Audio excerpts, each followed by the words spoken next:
Transmite en su canal de frecuencia modulada y estereofónica multiplex La Voz Radio, desde New Haven, Connecticut, al mundo.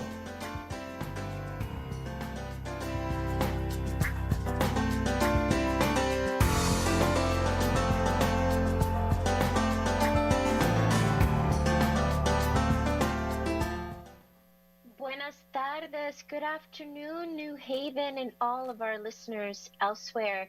Es un placer estar aquí con ustedes. Mi nombre es Caprice Taylor Méndez con Juntos Podemos, donde celebramos co-creadores de un mundo más gentil y más justo. It is my pleasure to be with you again today. My name is Caprice Taylor Méndez here on Together We Can, where we celebrate co-creators of a kinder and more just world, and live on WNHH 103.5 FM here in New Haven. It is my pleasure to introduce you to our very own new superintendent of the New Haven Public Schools, but not new to our school district. Welcome back, Dr. Madeline Negrón. Welcome back to the school district here in New Haven, and how lucky are we to have you as our new superintendent. I have followed your trajectory professionally over the last 10 years. I have met you in a few occasions advocating on behalf of New Haven Public School students at the State House and some activities here locally in New Haven, and every time I have witnessed you being very humble, intelligent, and with a big heart.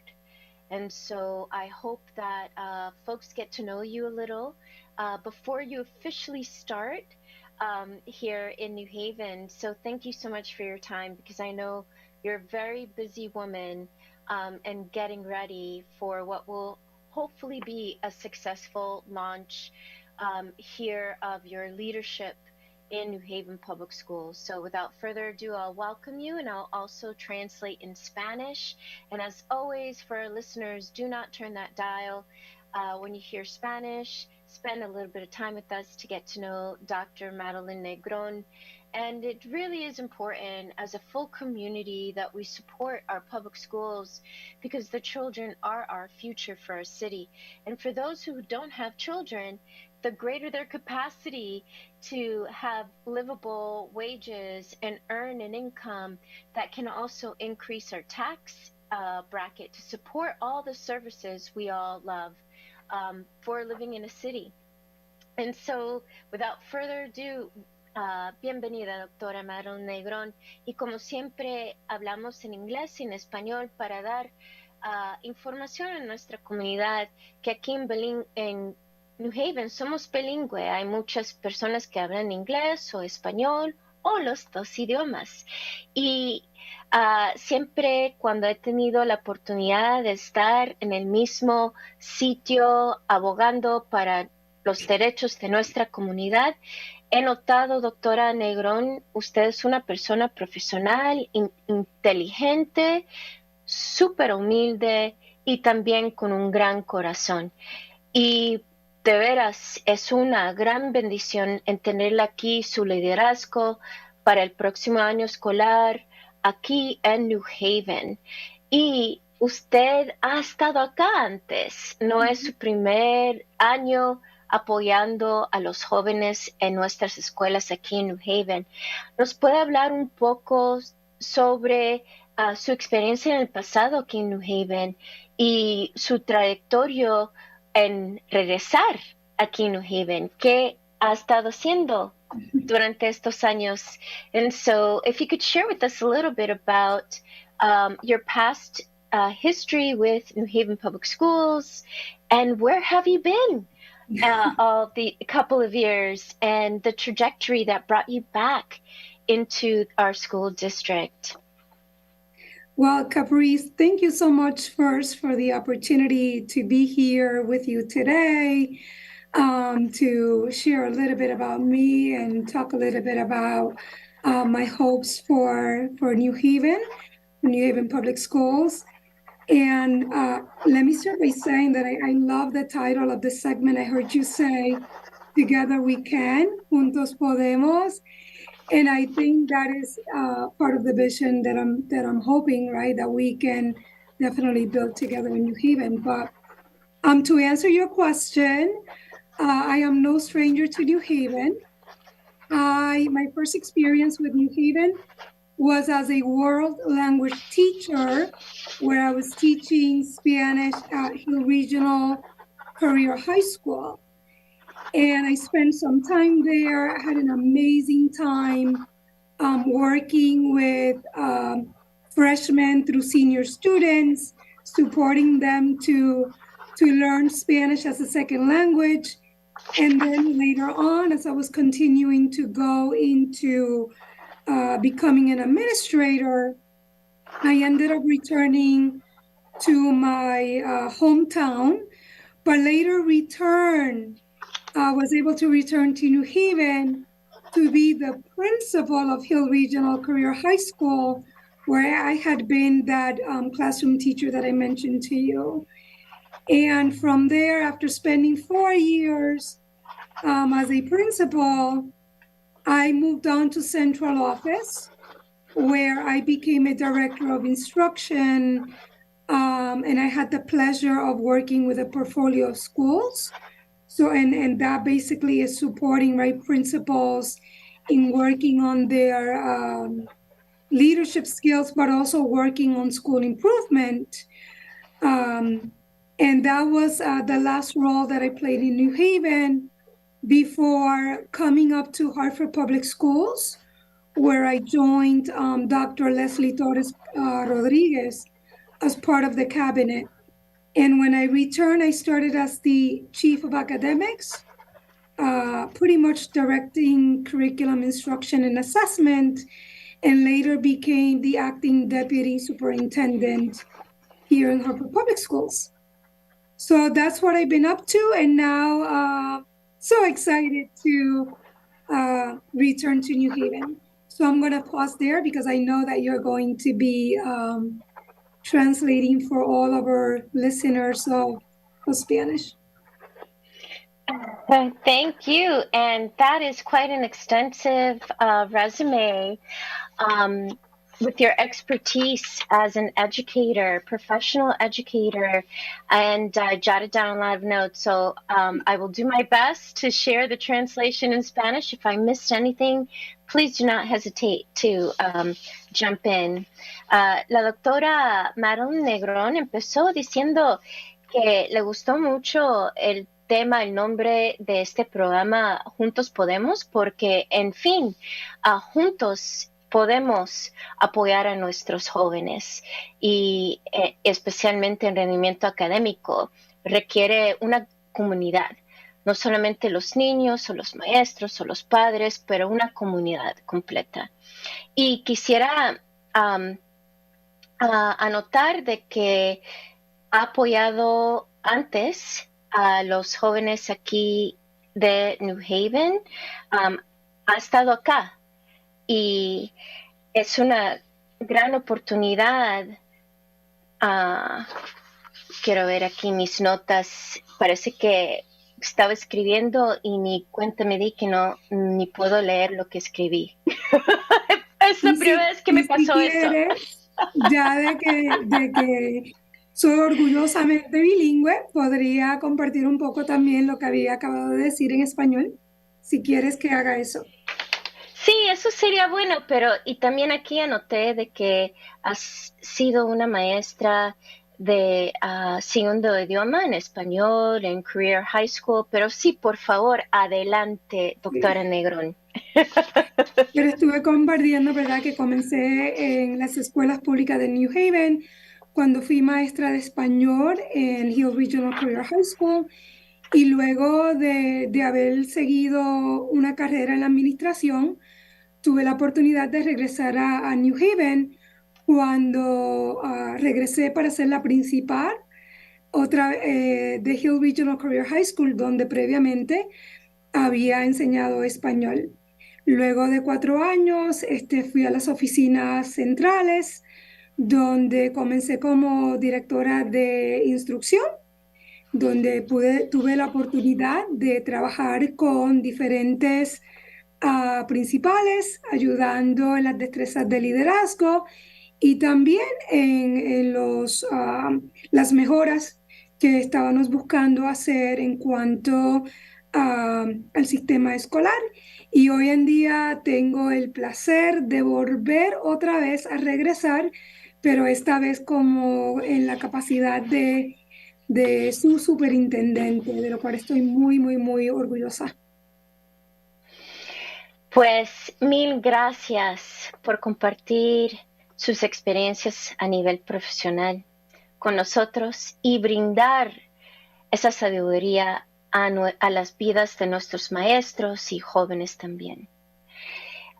Thank you so much for offering that wisdom and years of experience in service to our teachers and our students and families.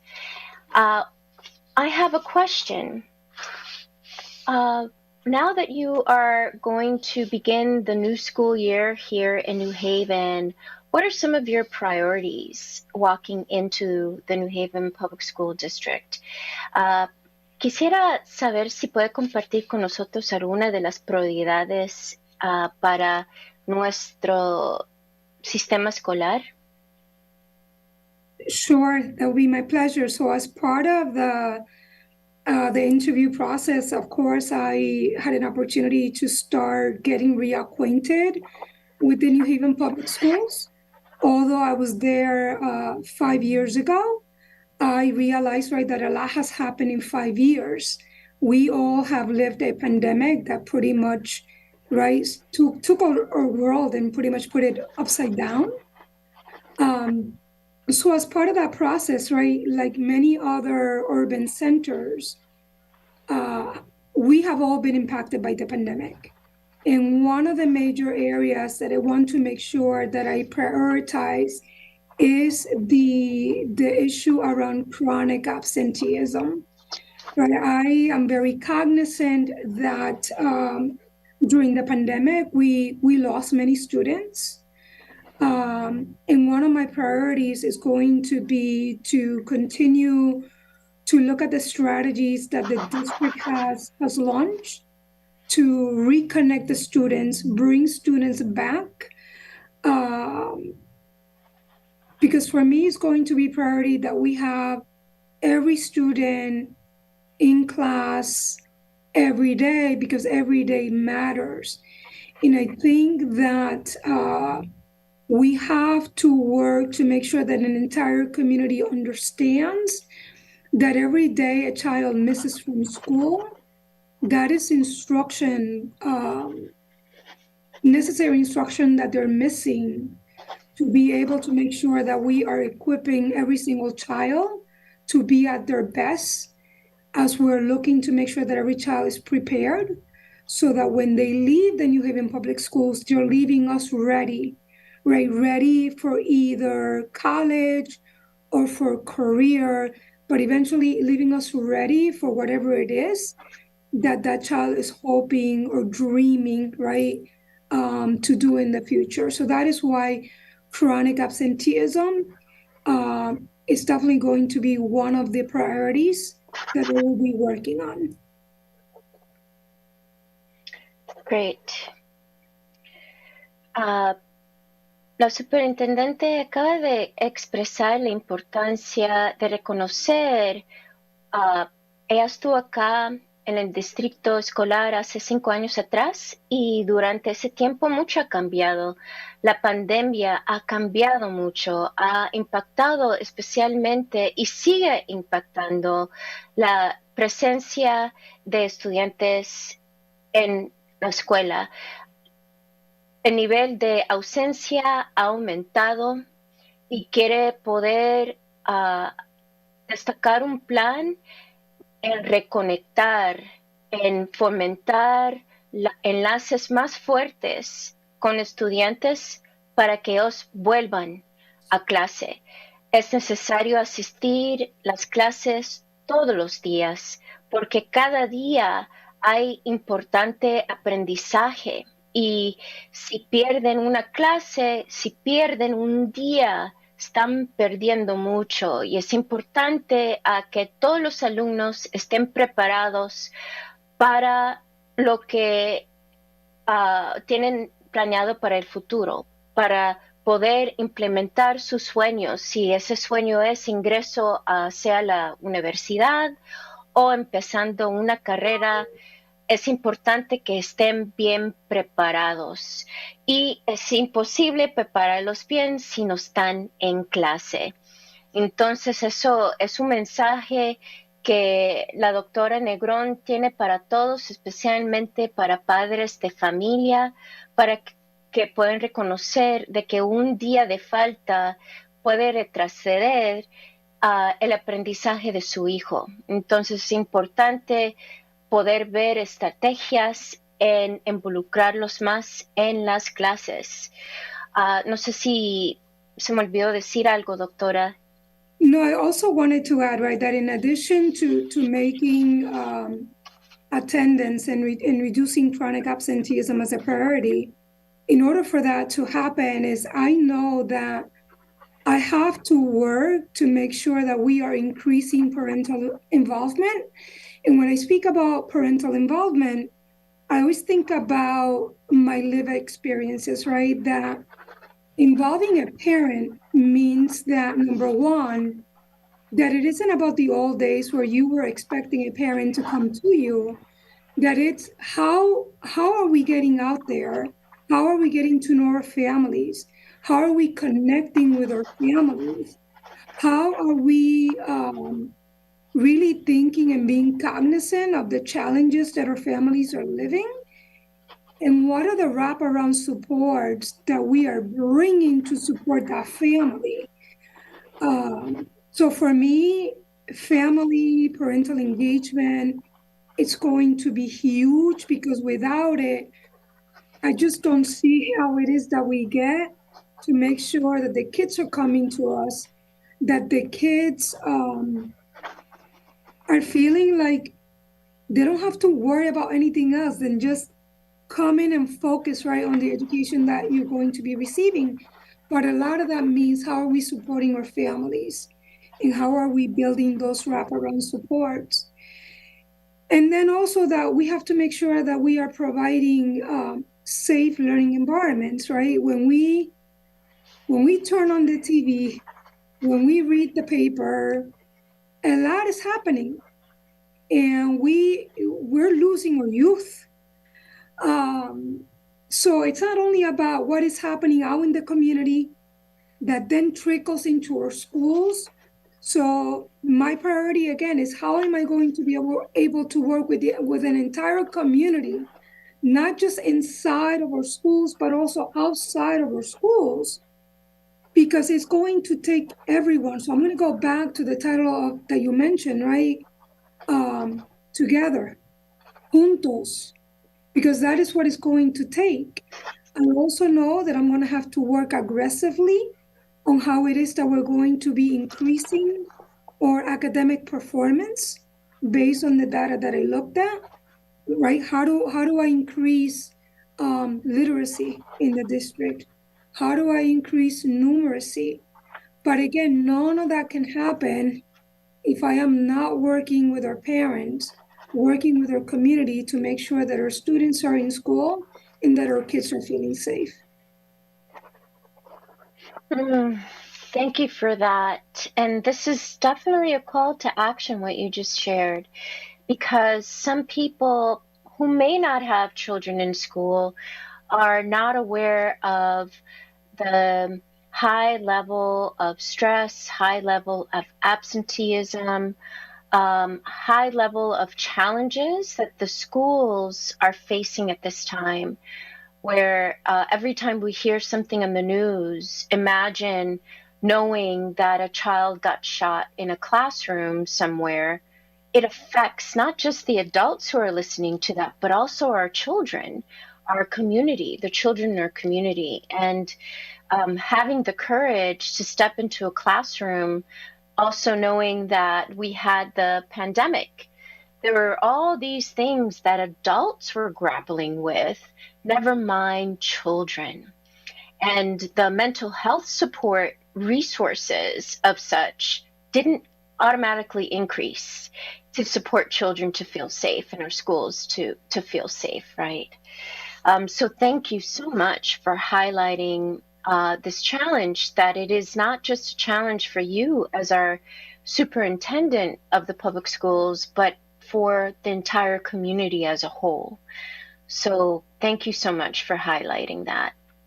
La doctora Negrón quisiera hablar sobre otro tema, de que tenemos un gran problema de ausencia crónica en las escuelas de New Haven, y eso es algo que ella quiere tener estrategias para resolver. Es una gran prioridad, y como el tema del programa de nosotros, juntos podemos tener un buen impacto para este gran desafío.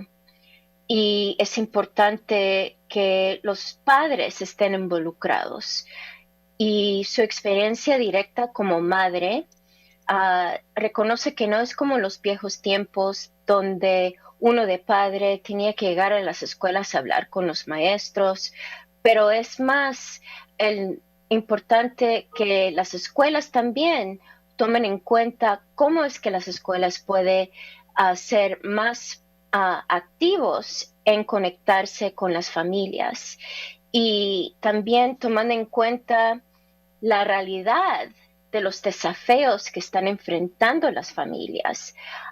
Es importante que las escuelas públicas reconozcan las necesidades que tienen las familias, y para poder también apoyar a las familias y a que los niños no se tienen que preocupar por esas grandes preocupaciones que los adultos se están preocupando, que para poder apoyar a que los niños se enfoquen en su rendimiento académico, y requiere que las familias y las escuelas trabajen juntas, y las escuelas busquen recursos para apoyar a nuestras familias.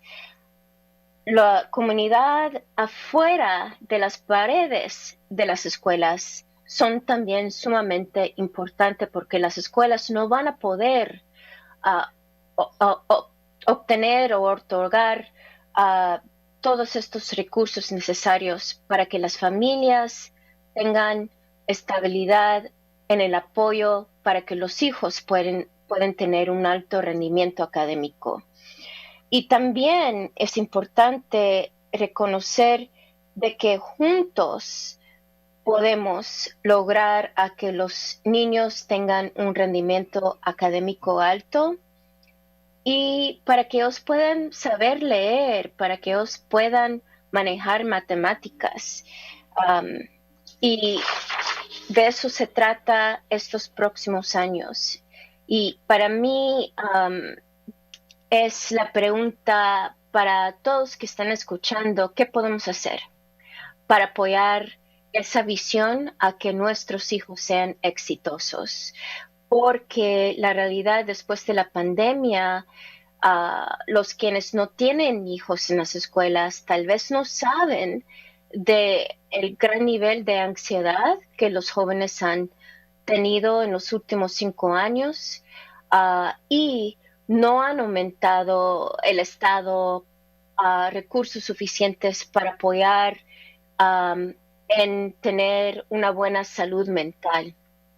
Cada vez que uno de adulto escucha de disparos en escuelas, aunque sea lejos, o en el caso de Connecticut, hemos tenido acá en Connecticut una gran matanza de niños, y uno de adulto está tratando de manejar estas inquietudes y realidades. Imagínense cómo es que los niños se han sentido. Y también con la pandemia y la ansiedad de la pandemia, y los niños, los estudiantes también han tenido que ver cómo manejar esta situación.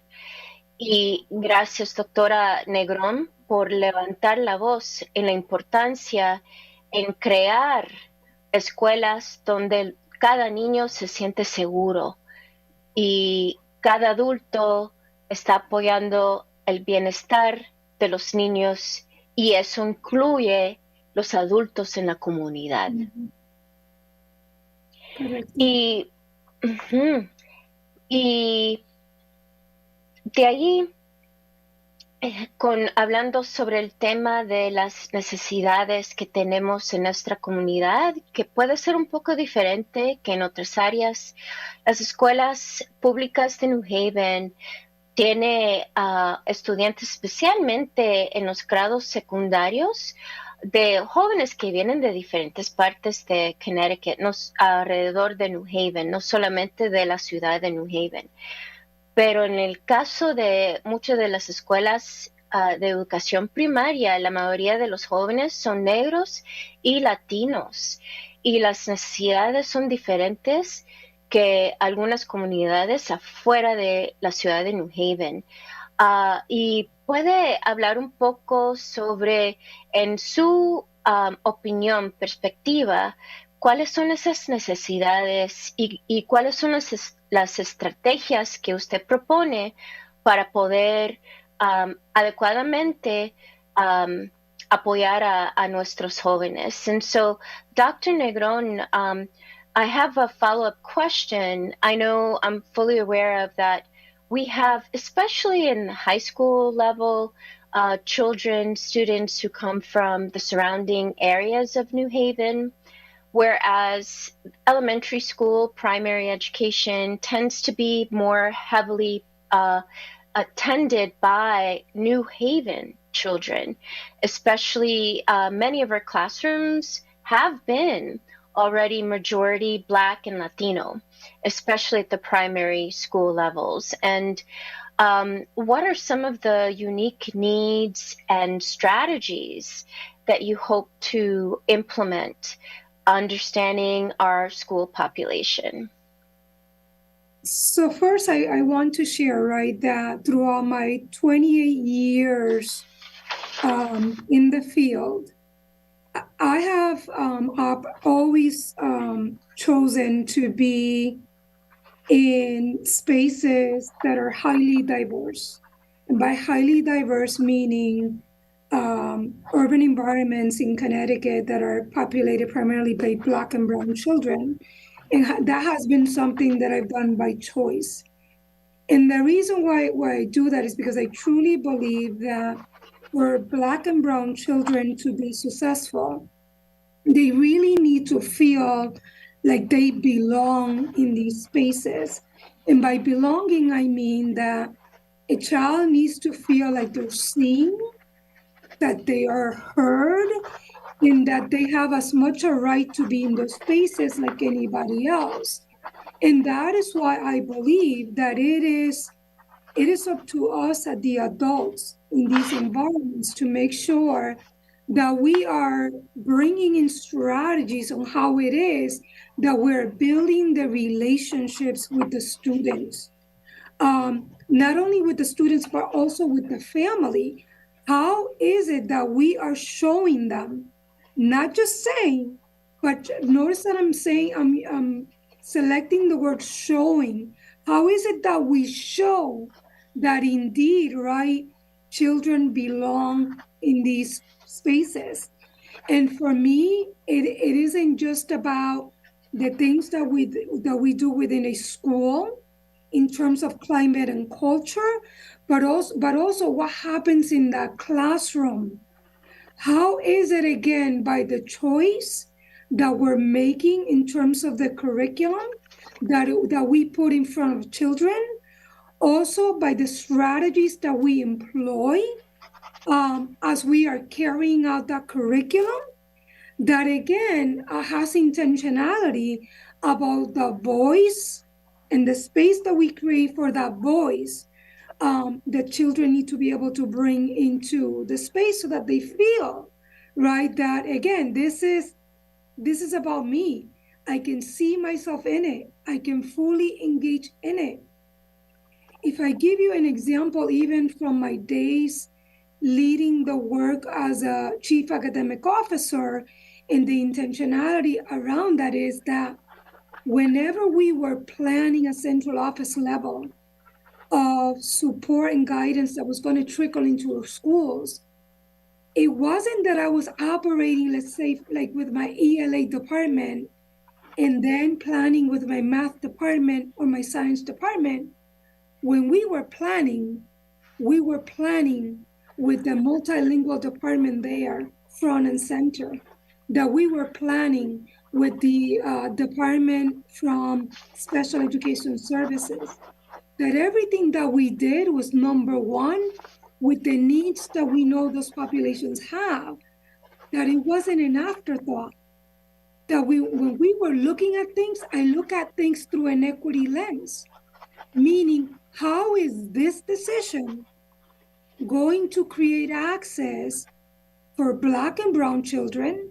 How is this going to create access for my multilingual learner? How is it going to create access for my student with disabilities? So that it is created with that intentionality and not like, the places where it is created. And then as an afterthought is, how are we going to make this work for all these other populations that we're talking about? So everybody who has worked with me, they know that that is where I start. I start by looking at these populations from the very beginning, because I know it's with that intentionality that we are going to be able to create things where children, again, feel like they're at the table. Thank you. Thank you so much. La doctora Negrón dice, en los 28 años de su profesión carrera en las escuelas públicas, ha elegido a propósito a trabajar con comunidades diversas, especialmente comunidades urbanas, y con niños negros y latinos.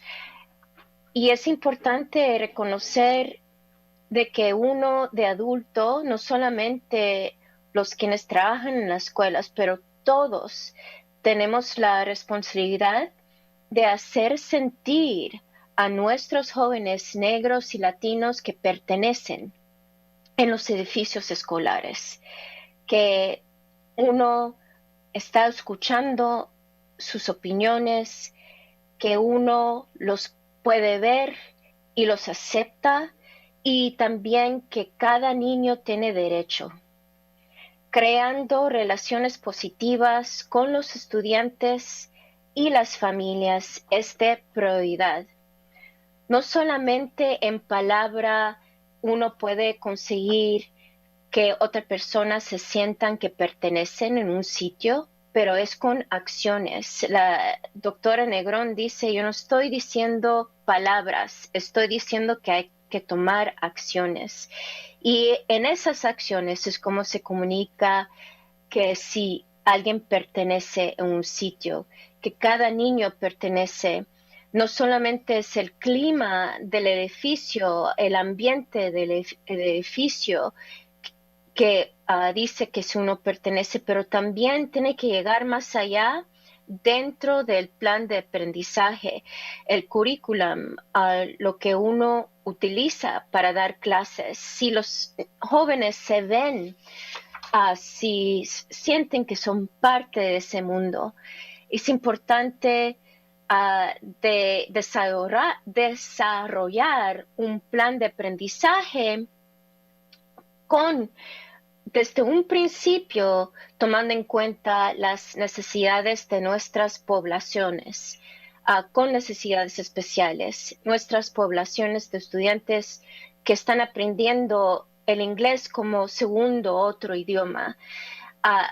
Ella utiliza y promueve estrategias académicas que apoyan la igualdad, creando estrategias inclusivas, procesos inclusivos desde un principio y no como una adición al final de un proceso. Siempre ha trabajado con esa intención de incluir a todos, y es necesario saber y reconocer desde un principio las necesidades de cada población diversa. Y esa es la manera que la doctora Negrón desea levantar el rendimiento académico, el sentido de pertenencia a todos los estudiantes aquí en las escuelas públicas de New Haven. Y gracias por eso, doctora Negrón. So I think that is such an inspirational vision that you have and strategies that you've already implemented in other places to support children to feel that they belong, and that it is an important strategy that you mentioned that a lot of people don't quite get. When we talk about inclusion, when we talk about equity, it's somewhat of an after effect. Mm-hmm. How can we tailor what we already created to modify it a little to say now we're including you? But that doesn't work. Oftentimes, culturally, it is not appropriate. It doesn't speak to, and for our listeners, they may not get a sense of the importance of what you just said. So I'm going to be very specific. If I was doing a project with some partners in the city of New Haven, and it was to look at how to reduce criminalization of people who are suffering homelessness, and they may also have some health issues. They may also have mental health issues. And the flyer was to include their voices, welcome them to a focus group to talk about what are some of the barriers that you're facing. And culturally, so inappropriate, the literal translation of the flyer from English to Spanish. In Spanish, that literal translation of this really heart-inclusive strategy was literally translated by someone other than myself, saying, you delinquent who have some issues mentally, and words that to me were not caring, come, we want to hear what you have to say. It was the complete opposite set of values of what we were up to. And that to me is symbolic of what can happen when it is not centered on the needs of populations that have historically been marginalized or even hurt. And without addressing the specific needs, good intentions can actually be way more harmful than if nothing was done differently. And so what you just said is so important when we're looking at equity, whether it's people with divergent needs, special needs, whether it's people facing economic barriers, whatever population with specific needs. What you just said is such a gift to the city of New Haven, where under the pandemic, there's still strong housing instability. There are families working 2 or 3 jobs who may not be able to get into a school building. And what you just said is we will meet families where they are at. We will do our best to meet their needs. And we know from day one, we cannot do this without the larger community stepping in for support. And so I hope folks heard that call to action. And parents, I working with parents with school system, it's important for them to know asking the right questions. The culture here in the US requires for parents to constantly be asking the school systems the right questions to make sure that at the end of the day, sacrificing for your child to have access to a good school, it isn't enough to wake them up, even though that's key, yes, but also to continue to be involved. So thank you, Dr. Negrón, for what I think today's conversation is a call to action. Quisiera agradecerle, doctora Negrón, por darnos una llamada a tomar acción, porque es importantísimo que los padres despierten a sus hijos a que vayan a clase, pero también reconociendo que tenemos una responsabilidad que es mucho más grande. Hay que seguir involucrándonos en las escuelas, preguntando a las maestras o maestros cómo podemos seguir trabajando juntos para el rendimiento académico de los jóvenes, porque uno de padre se está sacrificando, pero sin esa colaboración activa entre familia, las escuelas y la comunidad, los jóvenes necesitan muchos recursos y solo juntos podemos brindar lo necesario para el éxito de los jóvenes. Y ya nos va a terminar el tiempo. No sé si tiene algunas palabras, un mensaje de último. So we're about to end our time. Do you have any final message for today's show for our listeners? I just want to again thank you for the opportunity and very grateful for the warm welcome that I've been receiving via messages and phone calls, and even trying to participate in some of the activities that are happening so that I can get myself fully acclimated, because that is something that I want to do, right? I intend to be part of the community, participate as a member of the city of New Haven, because again, I need to know what the realities are, what the needs are, and I want to work diligently to make sure that I am seeking out all the necessary partnerships that are going to be needed to be able to do this work. So that is why I'm looking forward to not only meeting families, right, but meeting small business owners, meeting different people at the universities, meeting or religious groups, eventually like every constituent, right, that makes up the city, so that we can do this work together.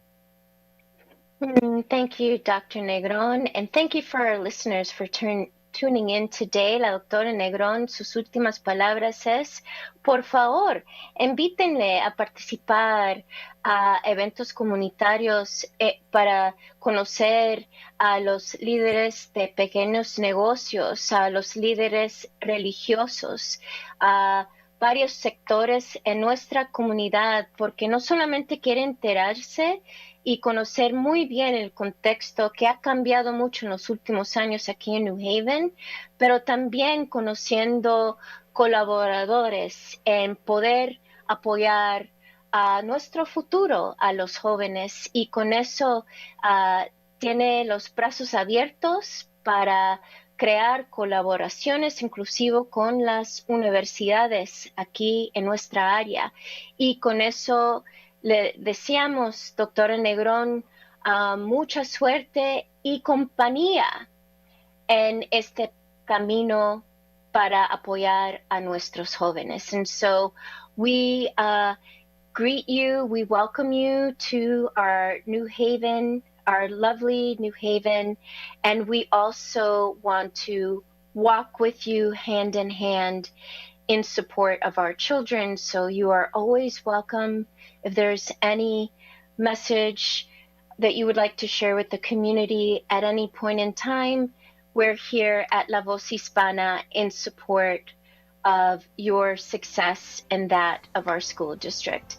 Aquí estamos para apoyar a nuestro distrito escolar, y gracias por escuchar cada lunes entre las 3 a 5 en 103.5 FM, y también tenemos nuestro video en vivo con Facebook Live, y también después, para los quienes no han podido escuchar todo, pueden regresar a nuestra página de Facebook en La Voz Hispana de Connecticut.